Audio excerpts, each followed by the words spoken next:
this class we are going to discuss about salt gel synthesis. Last class നമ്മൾ salt gel synthesisന്റെ theory എങ്ങനെയാണ് synthesise ചെയ്യുന്നത് എന്നുള്ളതാണ് നമ്മൾ discuss ചെയ്തത്. ഇനി അതിന്റെ കുറച്ച് എക്സാമ്പിൾസ് ആണ് ഡിസ്കസ് ചെയ്യാൻ പോകുന്നത്. Salt gel process. First case എന്ന് പറയുന്നത് is the preparation of a zinc oxide nanoparticles. Zinc oxide nano particles prepare ചെയ്യാൻ വേണ്ടിയിട്ട് ഇതെല്ലാം നമ്മൾ പ്രാക്ടിക്കലിന് പ്രൊസീജിയർ പഠിക്കില്ലേ, ബൈ ഹാർട്ട് ചെയ്യുന്ന പോലെ പഠിക്കാനേ പറ്റുള്ളൂ. അപ്പോൾ സിങ്ക് ഓക്സൈഡ് പ്രിപ്പയർ ചെയ്യുന്നത് 50 ml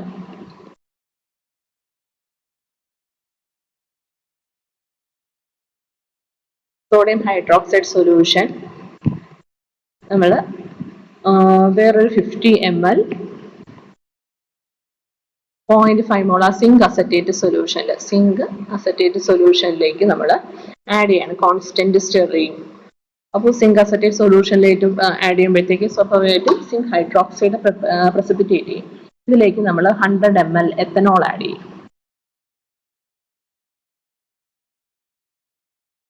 from a burette to എംബോ സിസ്റ്റം. ഇതിന് ഹൈ സ്പീഡ് തന്നെ കുറേ നേരം സ്റ്റെർ ചെയ്തുകൊണ്ടിരിക്കുകയാണെങ്കിൽ ഒരു റൂം ടെമ്പറേച്ചർ നമ്മൾ മെയിൻറ്റെയിൻ ചെയ്യാം.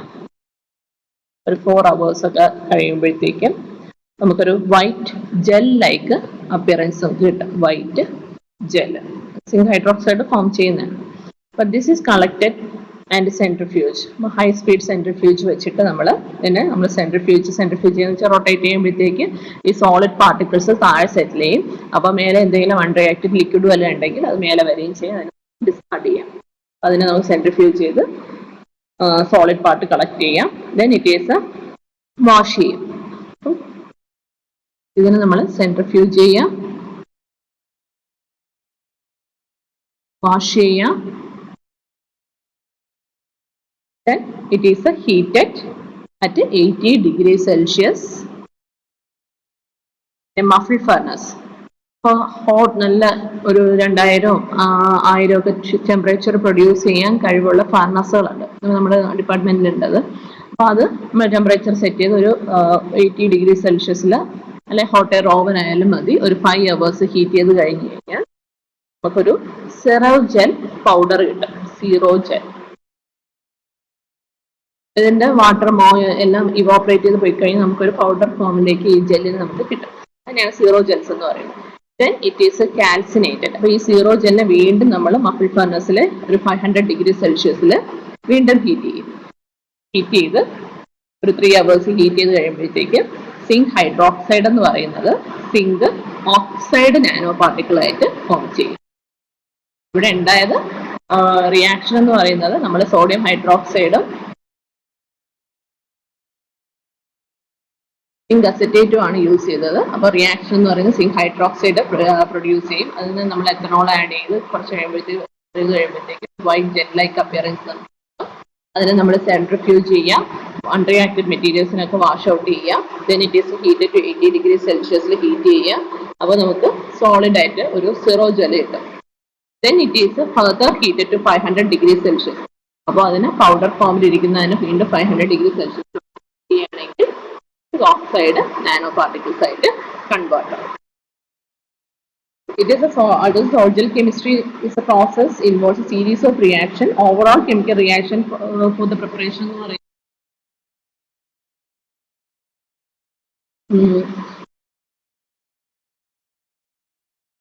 റിയാക്ഷൻ എന്ന് പറയുന്നത് CH3 സിങ്ക് അസറ്റേറ്റ് ആണ്. അപ്പോൾ CH3 COO white zinc hydrated salt ആണ് നമ്മൾ യൂസ് ചെയ്യുന്നത്. സോഡിയം ഹൈഡ്രോക്സൈഡുമായിട്ട് റിയാക്ട് ചെയ്യുകയാണെങ്കിൽ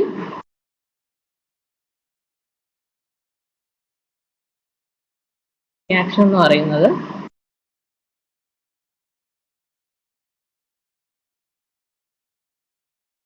zinc oxide zinc hydroxide form ചെയ്യും. പിന്നെ അത് ഹീറ്റ് ചെയ്തതിന് ശേഷം സിങ്ക് ഓക്സൈഡ് ആയിട്ട് മാറും. സോഡിയം അസറ്റേറ്റും പ്ലസ് വാട്ടർ ഫോം ചെയ്യും. ഇതാണ് നമ്മുടെ ഓവറോൾ റിയാക്ഷൻ എന്ന് പറയുന്നത്. ഓക്കെ, അപ്പോൾ zinc oxide nano particles prepare ചെയ്യുന്നത് ഇങ്ങനെയാണ്. നെക്സ്റ്റ് നമ്മൾ പ്രിപ്പയർ ചെയ്യാൻ പറയാൻ പോകുന്നത് silicon dioxide SiO2 nano particle ആണ്. അപ്പോൾ ഇത് നമ്മുടെ സോൾട്ട് ജെൽ പ്രോസസ്സിലൂടെ എങ്ങനെയാണ് പ്രിപ്പയർ ചെയ്യുന്നത് എന്നുള്ളത്. Salt gel synthesis is one of the most widely used method to prepare silicon dioxide nanoparticles. അപ്പോൾ ഇവിടെ യൂസ് ചെയ്യുന്നത് നമ്മൾ tetra ethyl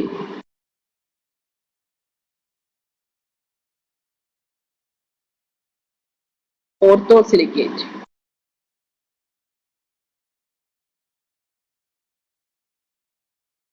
C2H5O 4 times Si എന്നാണ് റെപ്രസെന്റ് ചെയ്യുന്നത്. It's a common precursor used for the synthesis.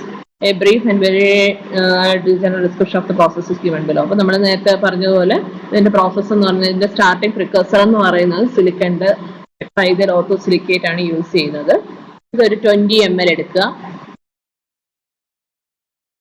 ഇതിലേക്ക് 100 ml ethanol add ചെയ്യാം.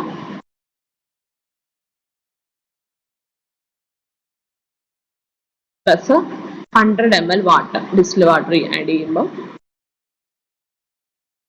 And കുറച്ച് magnetic stir ചെയ്യുക. നമ്മൾ ഒരു മണിക്കൂറൊക്കെ സ്റ്റിർ ചെയ്ത് കഴിയുമ്പോഴത്തേക്കും ഒരു ആസിഡ് കാറ്റലൈസ് റിയാക്ഷൻ ആണ്. ഒരു HCl 2 or 3 ഡ്രോപ്സ് ആഡ് ചെയ്യാം. pH അഡ്ജസ്റ്റ് ചെയ്യേണ്ടി വരും. pH of the alkoxide reaction to yield sol of silica നമുക്ക് കിട്ടും. ഒരു ഒപ്പാലസൻസ് അപ്പിയറൻസ് ആയിരിക്കും നമ്മുടെ റിയാക്ഷൻ സിസ്റ്റത്തിന് ഉണ്ടാവുക. അപ്പോൾ ഹൈഡ്രോളിസിസ് നടന്ന് അപ്പം ഇവിടെ യൂസ് ചെയ്യുന്ന ടെട്രൈഥൈൽ ഓർത്തോസിലിക്കേറ്റ് ആണ്. അത് 20 ml, അതിലേക്ക് 100 ml എത്തനോളും വാട്ടറും ആഡ് ചെയ്തിട്ട് അതിലേക്ക് HCl ഒരു കാറ്റലിസ്റ്റ് പോലെ HCl ആഡ് ചെയ്ത് കൊടുക്കും. അപ്പോൾ ഹൈഡ്രോളിസിസ് റിയാക്ഷൻ നടന്നിട്ട് നമുക്ക് ഒപ്പാലസൻസ് എന്ന് പറഞ്ഞാൽ ഒരു പാല് പോലത്തെ അപ്പിയറൻസ് ആണ്. ഒരു ട്രാൻസ്ലൂസൻ രീതിയിൽ നമുക്ക് ഒരു അപ്പിയറൻസ് കിട്ടും. അപ്പർ സൈഡിൽ ഇരിക്കുന്ന ലൈറ്റ് നമുക്ക് കംപ്ലീറ്റ് ആർബിഡ് ആവില്ല, പ്രസിപ്പിറ്റേറ്റും അല്ല, ഒരു ട്രാൻസ്ലൂസന്റ് അപ്പിയറൻസിൽ നമുക്ക് കിട്ടും. അതിനാണ് ഒരു ഒപ്പാലസൻസ് അപ്പിയറൻസ് എന്ന് പറയുന്നത്. The reaction mixture is kept overnight in an oven at 70 degrees Celsius. അപ്പം ഇതിനെ നമ്മൾ 70 ഡിഗ്രി സെൽഷ്യസിൽ ഓവനിൽ വയ്ക്കുക. അപ്പോൾ കുറച്ച് കണ്ടൻസേഷൻ റിയാക്ഷൻ നടത്തും. സോൾവെൻസ് ഇവോപ്പറേറ്റ് ചെയ്ത് പോകും, resulting in the formation of salt gel, zero gel. നേരത്തെ പറഞ്ഞ പോലെ സീറോ ജെല്ലിന്റെ ഫോർമേഷൻ ഉണ്ട്. then it is calcinated to 600 degrees Celsius to give silica nano particles SiO2 ആയിട്ട് നമുക്ക് കൺവേർട്ട് ആയിട്ട് കിട്ടും. അപ്പോൾ ഇവിടുത്തെ ഓവറോൾ റിയാക്ഷൻ എന്ന് പറഞ്ഞാൽ SiO2H5 4 times plus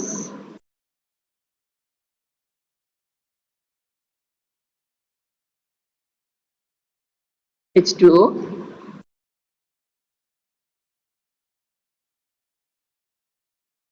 giving SiO2 plus C2H5OH. ഇവിടെ ഫോം ചെയ്ത ബൈ പ്രോഡക്റ്റ് എന്ന് പറയുന്ന ആൽക്കഹോൾ ആണ്. അതുകൊണ്ട് ഇവോപ്പറേറ്റ് ചെയ്ത് പോകാൻ എളുപ്പമാണ്. അപ്പോൾ ഇങ്ങനെയാണ് സിലിക്കൺ ഡയോക്സൈഡ് നാനോ പാർട്ടിക്കിൾ നമ്മൾ പ്രിപ്പയർ ചെയ്യുന്നത്. അപ്പോൾ ഇവിടെ പ്രധാനപ്പെട്ട ഒരു പ്രിക്കസർ എന്ന് പറയുന്നത് ടെട്രൈഥൈൽ ഓർത്തോസിലിക്കേറ്റ് എന്ന് പറഞ്ഞ ഈ പ്രിക്കസർ ആണ്. എത്തനോളും വാട്ടറും ആഡ് ചെയ്ത് ഹൈഡ്രോളിസിസ് റിയാക്ഷൻ നടത്തി പിന്നെ അത് സീറോ ജെൽ ഫോമിലേക്ക് വരും. സീറോ ജെല്ലിനെ നമ്മൾ കാൽസിനേറ്റ് ചെയ്തിട്ടാണ് സിലിക്കൺ ഡയോക്സൈഡ് ആയിട്ട് കൺവേർട്ട് ആക്കുന്നത്. Next is the titanium dioxide nano particle TiO2 nano particle. അപ്പോൾ ഇവിടെയും സോൾട്ട് ജെൽ മെത്തേഡ് തന്നെയാണ് ഇവിടെ യൂസ് ചെയ്യുന്നത്. ഇവിടെ യൂസ് ചെയ്യുന്ന പ്രിക്കസർ എന്ന് പറഞ്ഞാൽ ടൈറ്റാനിയം ടെട്രാ ഐസോപ്രോപ്പോക്സൈഡ് ഇതാണ് ഇവിടുത്തെ പ്രിക്കസർ. ETIP എന്ന് പറഞ്ഞാൽ നമ്മൾ ഷോർട്ടായിട്ട് റെപ്രസെന്റ് ചെയ്യാറുണ്ട്. It is a common used for the titanium nanoparticle synthesis. അപ്പോൾ ഇവിടെ യൂസ് ചെയ്യുന്ന 10 ml of ETIP plus 30 ml alcohol ethanol. ഇവിടെ യൂസ് ചെയ്യുന്ന എത്തനോൾ ആണ്. പിന്നെ ഇതിന്റെ magnetic stir for 45 minutes stir ചെയ്യുക. To this mixture 3 ml of nitric acid. 3 ml nitric acid add ചെയ്യുക. And 150 ml distilled water. 4 hours വീണ്ടും stir ചെയ്യുക. അപ്പോൾ ഇവിടെ ഒരു ആസിഡ് കാറ്റലിസ്റ്റ് ഹൈഡ്രോളിസിസ് ആയിരിക്കും നടക്കുന്നത്. This system is further stirred for 2 hours at 60 degree. നമ്മൾ 60 ഡിഗ്രി സെൽഷ്യസിലേക്ക് ഓവനിൽ വെച്ചിട്ട് ഈ ഒപെക് സൊല്യൂഷനിൽ ഓവനിൽ വെച്ചിട്ട് ഹീറ്റ് ചെയ്യുകയാണെങ്കിൽ നമുക്ക് ഒരു വിസ്കോസിറ്റി ഫോം ചെയ്യുന്ന ഒരു വിസ്കസ് സൊല്യൂഷൻ പ്രൊഡ്യൂസ് ചെയ്യും. എന്നിട്ട് ഇതിനെ 100 ഡിഗ്രി സെൽഷ്യസിൽ വീണ്ടും നമ്മൾ ഓവനിൽ വെച്ച് ഹീറ്റ് ചെയ്യുകയാണെങ്കിൽ we will get സിറോജൽ.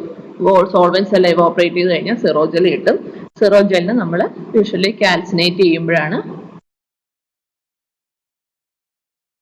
Titanium dioxide nano crystals അല്ലെങ്കിൽ നാനോ പാർട്ടിക്കിൾസ് നമുക്ക് കിട്ടുന്നത്. ഇങ്ങനെയാണ് ടൈറ്റാനിയം. അപ്പോൾ എല്ലാത്തിനും ഫസ്റ്റ് ഹൈഡ്രോളിസിസ്, ഒരു ആസിഡ് കാറ്റലൈസ്ഡ് ആയിട്ടുള്ള ഒരു ഹൈഡ്രോളിസിസ് റിയാക്ഷൻ ആണ് നടക്കുന്നത്. അപ്പോൾ റിയാക്ഷന്റെ ഭാഗമായിട്ട് നമുക്കൊരു സിറോജൽ കിട്ടും. സിറോജലിന് ഹൈ ടെമ്പറേച്ചറിൽ നമ്മൾ മഫിൾ ഫർണസിൽ വെച്ച് ഹീറ്റ് ചെയ്യുമ്പോഴാണ് ഓക്സൈഡ്സ് ആയിട്ട് കൺവേർട്ട് ആവുന്നത്. ഇതാണ് 3 മെത്തേഡ്സ്. ഒന്ന് സിങ്കിന്റെ നാനോ പാർട്ടിക്കിൾ, പിന്നെ silicon dioxide, titanium dioxide nano particles prepare ചെയ്യുന്നത്.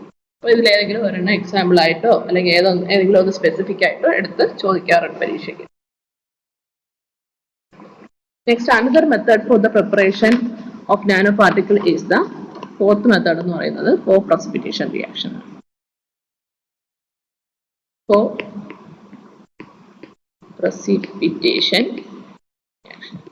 Co-precipitation എന്ന് പറഞ്ഞു കഴിഞ്ഞാൽ simultaneous precipitation of 2 or more substance from a mixture of 2 selected metal salts. അപ്പോൾ നമ്മളിപ്പോൾ ഏതെങ്കിലും ഒരെണ്ണം നമ്മൾ ചൂസ് ചെയ്തിട്ട് അതിന്റെ നാനോ പാർട്ടിക്കിൾസ് പ്രിപ്പയർ ചെയ്യാതെ നമ്മളിപ്പോൾ രണ്ട് മെറ്റൽ സോൾട്ട്സ് യൂസ് ചെയ്തിട്ട് അതിനെ റെഡ്യൂസ് ചെയ്യുകയാണെങ്കിൽ നമുക്കൊരു കോമ്പിനേഷൻ co-precipitation റിയാക്ഷൻ ആണ് അവിടെ നടക്കുന്നത്. അപ്പോൾ രണ്ടിനെയും ഒരുമിച്ച് റെഡ്യൂസ് ചെയ്യാൻ പറ്റിക്കഴിഞ്ഞാൽ it will create a combination of nanoparticles. Precipitation of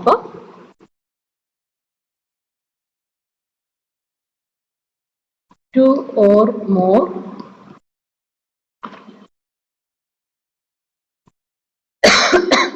substance from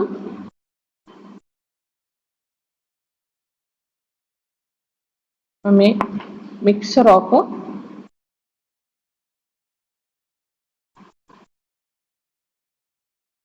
metal salt.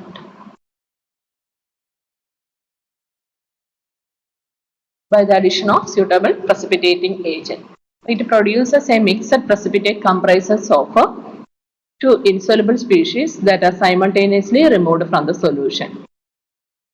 അപ്പോൾ ഇതിൽ നമ്മൾ സ്യൂട്ടബിൾ ആയിട്ട് pH ടെമ്പറേച്ചർ ഒക്കെ അഡ്ജസ്റ്റ് ചെയ്ത് നമുക്ക് ഒപ്റ്റിമൈസ് ചെയ്ത് റിയാക്ഷൻ conditions ഒക്കെ റെഡിയാക്കാം. It becomes simple method for the preparation of inorganic metal based nanoparticles. അപ്പം inorganic metal based nanoparticles ഒക്കെ നമുക്ക് പ്രിപ്പയർ ചെയ്യാൻ co-precipitation മെത്തേഡ് ചൂസ് ചെയ്യാം.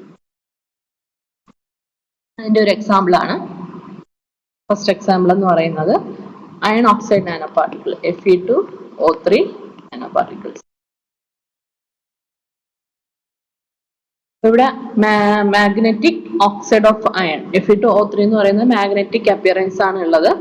അപ്പോൾ ഈ നാനോ പാർട്ടിക്കിൾസ് പ്രിപ്പയർ ചെയ്യുന്നതെന്ന് പറഞ്ഞു കഴിഞ്ഞാൽ co-precipitation ഓഫ് Fe2+ന്റെയും Fe3+ന്റെയും സോൾട്ട്സ് എടുത്തിട്ടാണ് നമ്മൾ പ്രസിപ്പിറ്റേറ്റ് ചെയ്യുന്നത്.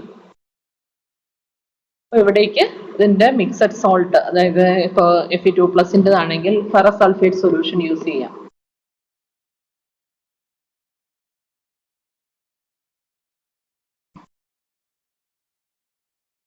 ഇവിടെ ഫെറിക് ക്ലോറൈഡ് യൂസ് ചെയ്യാം.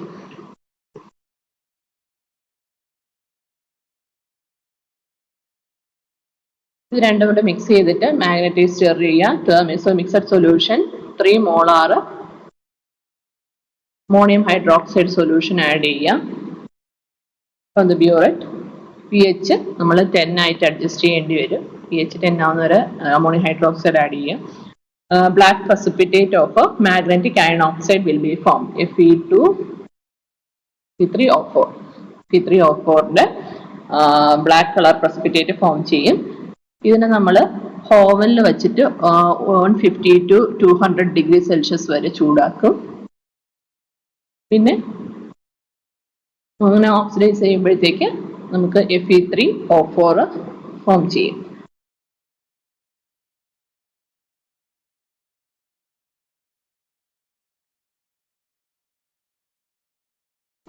ഇവിടെ Fe3O4 ആണ് nano particles. Fe3O4 nano particles, Fe2O3 അല്ല, Fe3O4. അങ്ങനെ നമുക്ക് മാഗ്നറ്റിക് നാനോ പാർട്ടിക്കിൾസ് പ്രിപ്പയർ ചെയ്യാൻ പറ്റും. അപ്പോൾ ഇവിടെ രണ്ട് ഡിഫറെന്റ് സോൾട്ട് സൊല്യൂഷൻസ് ആണ് യൂസ് ചെയ്യുന്നത്. ഫെറസ് സൾഫേറ്റ്, ഫെറിക് ക്ലോറൈഡ് സൊല്യൂഷനും, അതിലേക്ക് അമോണിയം ഹൈഡ്രോക്സൈഡ് ആഡ് ചെയ്ത് pH അഡ്ജസ്റ്റ് ചെയ്ത് ഹീറ്റ് ചെയ്താൽ മാത്രം മതി നമുക്ക് മാഗ്നറ്റിക് നാനോ പാർട്ടിക്കിൾസ് പ്രിപ്പയർ ചെയ്യാം. അടുത്ത സൊല്യൂഷൻ കമ്പൽഷൻ സിന്തസിസ്. അടുത്ത ടൈപ്പ് നാനോ പാർട്ടിക്കിൾ പ്രിപ്പയർ ചെയ്യുന്ന ഒരു സിന്തസിസ് പ്രൊസീജിയർ ആണ് സൊല്യൂഷൻ കമ്പൽഷൻ സിന്തസിസ്.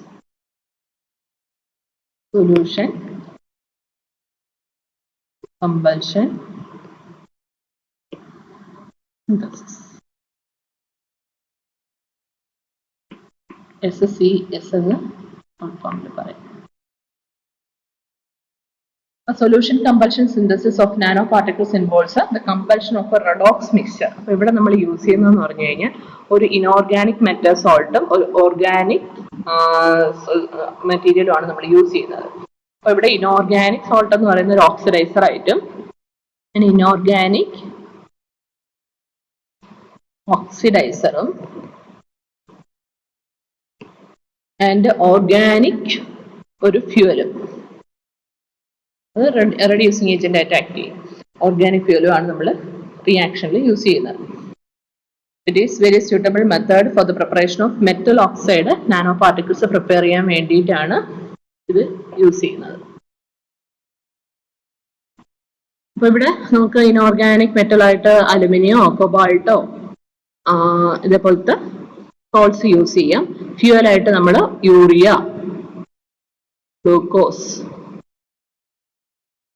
ഗ്ലൂക്കോസോ അല്ലെങ്കിൽ ഓക്സാലിക് ആസിഡോ ഷുഗറോ എക്സെട്ര ഇത് എന്ത് വേണമെങ്കിലും നമുക്ക് ഓർഗാനിക് ഫ്യൂവലായിട്ട് യൂസ് ചെയ്യാം. അപ്പോൾ for example when active solution of stoichiometric quantities of aluminium nitrate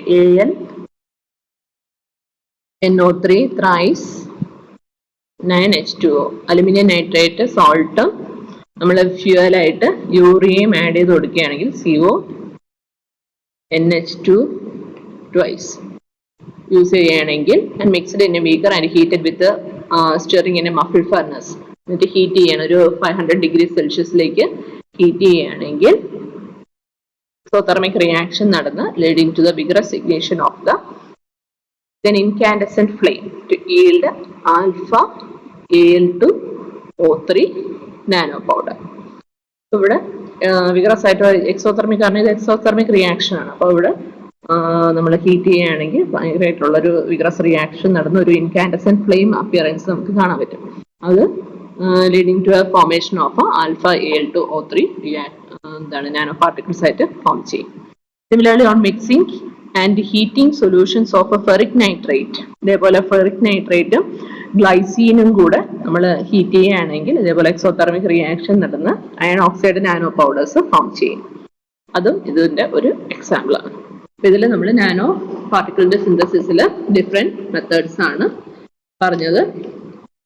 അതിൽ ബോട്ടം ഓഫ് അപ്രോച്ചിലാണ് നമ്മൾ കൊളോയിഡൽ പ്രസിപ്പിറ്റേഷൻ, അതിനകത്ത് നമ്മൾ ഗോൾഡ് നാനോ പാർട്ടിക്കിൾസും സിൽവർ നാനോ പാർട്ടിക്കിൾസും പ്രിപ്പയർ ചെയ്യുന്ന പഠിച്ചു. പ്രസിപ്പിറ്റേഷൻ മെത്തേഡിൽ നമ്മൾ കാഡ്മിയം സൾഫൈഡും കാഡ്മിയം സെലിനൈഡും പഠിച്ചു. അടുത്ത സോൾട്ട് ജെൽ സിന്തസിസിലാണ് സിങ്ക് ഓക്സൈഡും അതേപോലെ സിലിക്കൺ ഡയോക്സൈഡും ടൈറ്റാനിയം ഡയോക്സൈഡ് നാനോ പാർട്ടിക്കിൾസും പ്രിപ്പയർ ചെയ്യുന്നത്. പ്രസിപ്പിറ്റേഷൻ മെത്തേഡിൽ നമ്മൾ magnetic iron oxide nano particles prepare ചെയ്യുന്നതാണ് എക്സാമ്പിൾ ആയിട്ട് പഠിക്കുന്നത്. അതേപോലെ സൊല്യൂഷൻ കമ്പൽഷൻ സിന്തസിസ് എന്ന് പറഞ്ഞാൽ അതിനകത്തൊരു ഇനോർഗാനിക് സോൾട്ടും കാണും, ഓർഗാനിക് കോമ്പൗണ്ടും കാണും. ഒന്ന് ഓർഗാനിക് കോമ്പൗണ്ട് എന്ന് പറഞ്ഞാൽ ഫ്യൂവലായിട്ട് ആക്ട് ചെയ്യുന്ന പറയുന്നത് നമ്മൾ ഒന്ന് റെഡ്യൂസിങ് ഏജന്റും ഒന്ന് ഓക്സിഡൈസിങ് ഏജന്റുമായിട്ട് ആക്ട് ചെയ്യാണ്, ഓക്സിഡൈസർ ആൻഡ് റിഡ്യൂസർ ആയിട്ട് ആക്ട് ചെയ്യുന്നത്. അപ്പോൾ അത് രണ്ടും കൂടെ മിക്സ് ചെയ്ത് കഴിഞ്ഞാൽ നമുക്ക് ഇതേപോലത്തെ റിയാക്ഷൻ എക്സോതെർമിക് റിയാക്ഷൻ ആണ് നടക്കുന്നത്. അതിന്റെ 2 എക്സാമ്പിൾ ആണ് അലുമിനിയം Al2O3 അലുമിനയുടെ നാനോ പാർട്ടിക്കിൾസ് പ്രിപ്പറേഷനും അതേപോലെ അയൺ ഓക്സൈഡ് നാനോ പാർട്ടിക്കിൾസിന്റെ പ്രിപ്പറേഷനും. ഓക്കെ,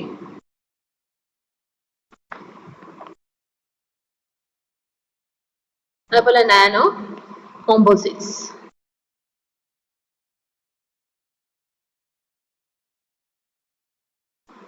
ഇപ്പൊ നാനോ കോമ്പോസിറ്റ്സ് എന്ന് പറഞ്ഞു കഴിഞ്ഞാൽ ഡിഫറെന്റ് കോമ്പിനേഷൻ ഓഫ് മെറ്റീരിയൽസ്, നാനോ പാർട്ടിക്കിൾസിന്റെ ഡിഫറെന്റ് കോമ്പിനേഷൻസ് നമുക്ക് പ്രിപ്പയർ ചെയ്യാം. ഇപ്പൊ ഡിസിമിലർ കമ്പോണൻസ് ആയിരിക്കും എല്ലാം ഒരേപോലത്തെ nanoparticles, metal nanoparticles ആണോന്നൊന്നുമില്ല. ഒന്ന് കാർബൺ നാനോ പാർട്ടിക്കിളും അല്ലെങ്കിൽ മെറ്റൽ നാനോ പാർട്ടിക്കിളും മിക്സ് ചെയ്ത് ഇറ്റ് ഇസ് എ കോമ്പോസിറ്റ്. പോളിമറും മെറ്റലുമായിട്ട് മിക്സ് ചെയ്യണമെങ്കിൽ ഇറ്റ് ഇസ് എ കോമ്പോസിറ്റ്. അപ്പൊ ഏതെങ്കിലും different types of nano materials നമ്മൾ കമ്പൈൻ ചെയ്തെടുക്കുന്നത് നമ്മൾ നാനോ കോമ്പോസിറ്റ് എന്ന് പറയാറുണ്ട്.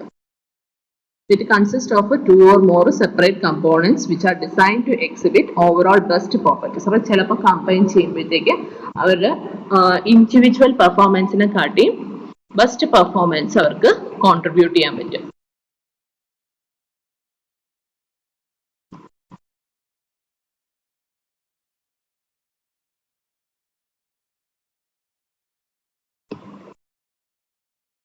But this multifunctionality applies not only to mechanical properties മാത്രമല്ല, ചിലപ്പോൾ ഒപ്റ്റിക്കൽ ആവാം, ബൾക്ക് മെറ്റീരിയൽസിനെ കമ്പയർ ചെയ്യുമ്പോഴത്തേക്ക് ഗുഡ് ഇലക്ട്രിക്കൽ ആവാം, അല്ലെങ്കിൽ enhancement in the optical, mechanical, electrical. ഇത് കമ്പൈൻ ചെയ്യുമ്പോഴത്തേക്ക് ചിലപ്പം ഇലക്ട്രിക്കൽ പ്രോപ്പർട്ടീസും മാഗ്നറ്റിക് പ്രോപ്പർട്ടീസും ഒക്കെ ഇംപ്രൂവ് ആവുന്നതാണ്. അപ്പൊ ഇങ്ങനത്തെ ഈ ടൈപ്പിനെയാണ് നമ്മൾ നാനോ കോമ്പോസിറ്റ്സ് എന്ന് പറയുന്നത്. They can be combination of nano materials with other nano materials or with bulk materials. അപ്പോൾ ഒന്നേ നമുക്ക് ബൾക്ക് മെറ്റീരിയൽസുമായിട്ട് മിക്സ് ചെയ്യാം, ഇല്ലെങ്കിൽ അതർ നാനോ മെറ്റീരിയൽസ് ആയിട്ട് മിക്സ് ചെയ്യാം. അപ്പം അത് ഒരു പർട്ടിക്കുലർ ഡയമെൻഷൻ തന്നെ ആവണമെന്നില്ല. 1 ഡയമെൻഷൻ 0 ഡയമെൻഷനുമായിട്ട് 0 വിത്ത് 2 ഡയമെൻഷൻ മിക്സ് ചെയ്യാം, ഇല്ലെങ്കിൽ എല്ലാം കൂടെ ചേർത്ത് മിക്സ് ചെയ്യാം. അപ്പൊ അത് നമ്മുടെ പ്രോപ്പർട്ടി നമ്മുടെ നീഡ് അനുസരിച്ച് നമുക്ക് develop ചെയ്തെടുക്കാവുന്നത്. The behavior of the nano composites it depend not only on the properties of the components but also on the interaction between the each components. അപ്പോൾ ചിലപ്പോൾ ഒന്നിന്റെ പ്രോപ്പർട്ടി മറ്റൊന്ന് എൻഹാൻസ് ചെയ്യുന്നതാണെങ്കിൽ ഓക്കെ. അപ്പോൾ നമ്മൾ എടുക്കുന്ന കമ്പോണൻസ് എങ്ങനെയാണ് കമ്പൈൻ ചെയ്ത് അവരുടെ പ്രോപ്പർട്ടീസ് എൻഹാൻസ് ചെയ്യുന്നതെന്നുള്ളത് നമ്മൾ മനസ്സിലാക്കണം. ചിലപ്പോൾ ഒന്നിനെ മിക്സ് ചെയ്യുമ്പോഴത്തേക്ക് ഒന്നിന്റെ പ്രോപ്പർട്ടി മറ്റൊന്ന് ഡാമ്പ് ചെയ്യുകയാണെങ്കിൽ, അതായത് ഡിക്രീസ് ചെയ്യുകയാണെങ്കിൽ അതുകൊണ്ട് പ്രത്യേകിച്ച് യൂസ് ഒന്നുമില്ല. അപ്പോൾ ഒന്നിന്റെ 2 കമ്പൈൻ ചെയ്യുമ്പോഴത്തേക്ക് അതിന്റെ പ്രോപ്പർട്ടീസ് പെർഫോമൻസ് എൻഹാൻസ് ചെയ്താൽ മാത്രമേ നമുക്ക് ആ ഒരു കോമ്പോസിറ്റ് കൊണ്ട് യൂസ് ഉള്ളൂ. ഫോർ എക്സാമ്പിൾ, നമ്മൾ കോമൺലി മിക്സ് ചെയ്യുന്നത് nano materials like nano sized clay, nano clays, അതേപോലെ carbon fibers,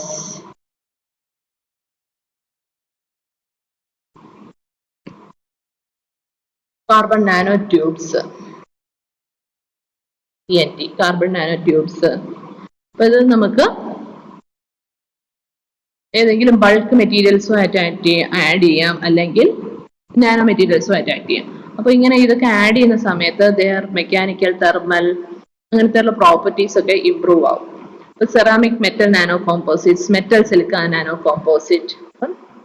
ഇതിന്റെ എക്സാമ്പിൾസ് ആണ് ceramic metal nano composite, metal silica nano composites. അതേപോലെ കാർബൺ നാനോ ട്യൂബ്, പോളിമർ, TNT-യും പോളിമറും തമ്മിലുള്ള നാനോ കോമ്പോസിറ്റ്സ്. ഇതേപോലെ several application with enhanced advanced properties ആണ് ഇവർക്കുള്ളത്. അപ്പോൾ ഇവരുടെ ഇമ്പോർട്ടൻറ്റ് പ്രോപ്പർട്ടി എന്ന് പറഞ്ഞു കഴിഞ്ഞാൽ size reduction from micro to nano composites increases their specific surface area. അപ്പോൾ നമുക്കറിയാം നാനോയിലോട്ട് കൊണ്ടുവരുമ്പോൾ എന്തായാലും അതിന്റെ പ്രോപ്പർട്ടി എൻഹാൻസ്മെന്റ്സിന്റെ ഒരു major contribution is due to the surface area enhancement ആണ്. അപ്പോൾ ഇത് ഒപ്റ്റിക്സിലും ബാറ്ററീസിലും ഒരുപാട് ആപ്ലിക്കേഷൻസ് വരുന്നതാണ് ഇതേപോലത്തെ കോമ്പോസിറ്റ് മെറ്റീരിയൽസ്. ബാറ്ററീസിലായാലും സെൻസേഴ്സിലായാലും കാറ്റലിസ്റ്റ് ആയാലും. അപ്പോൾ ഇതേപോലെ നമുക്ക് നാനോ കോമ്പോസിറ്റ്സ് കൊണ്ടുവന്ന് കഴിയുമ്പോഴത്തേക്ക് എന്തൊക്കെയാണ് അവരുടെ പ്രോപ്പർട്ടീസ് ഇമ്പ്രൂവ് ആവും. അപ്പോൾ അത് നമ്മൾ ഏതൊക്കെയാണ് കോമ്പോസിറ്റ്സ് മിക്സ് ചെയ്യേണ്ടതെന്ന് സ്റ്റഡി ചെയ്തിട്ട് വേണം നമുക്ക്. അതുകൊണ്ട് മിക്സ് ചെയ്യുമ്പോൾ എന്തൊക്കെ ട്രയൽ ആൻഡ് എറർ മെത്തഡിൽ കൂടെ മാത്രമേ നമുക്ക് പറയാൻ പറ്റുള്ളൂ. അല്ലാതെ ഇത് മിക്സ് ചെയ്ത് അതിൻ്റെ കൂടെ ഇത് മിക്സ് ചെയ്ത് കഴിഞ്ഞാൽ ഇങ്ങനെയുള്ള പ്രോപ്പർട്ടി അഡ്വാൻറ്റേജ് വരുമെന്ന് നമുക്ക് മുൻകൂട്ടി പ്രഡിക്റ്റ് പറ്റില്ല. ബട്ട് വി ക്യാൻ എന്താണ് ട്രയൽ ആൻഡ് എറർ എക്സ്പെരിമെന്റ് മെത്തേഡിൽ കൂടെ നമുക്ക് സ്റ്റഡി ചെയ്തിട്ട് പറയാം. ഓക്കെ.